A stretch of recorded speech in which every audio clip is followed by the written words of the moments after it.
সুন্দরবনের এটা হচ্ছে দেবাংতি ক্যাম্প।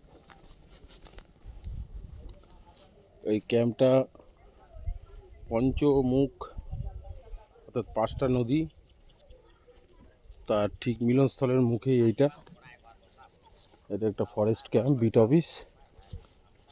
তো বিট অফিসের মধ্যে দিয়ে চললাম। জায়গাটা খুব সুন্দর এবং সবথেকে বড় বিষয়বস্তু হচ্ছে সুন্দরবনের এই যে ম্যানোগ্রোভ অরণ্য এবং ইকো ডাইভার্সিটি এবং বায়োস্ফিয়ারের একটা সুন্দর জায়গা, যেখানে পৃথিবীর একটা অক্সিজেনের মধ্যে অন্যতম ন্যাচারাল সোর্স হচ্ছে এই আমাদের সুন্দরবন। এখানে গরান, সুন্দরী, গেউয়া সহ ধুন্দুল, কৃপা, প্রচুর রকমের ম্যানোগ্রোভ বৃক্ষ দেখা যায়।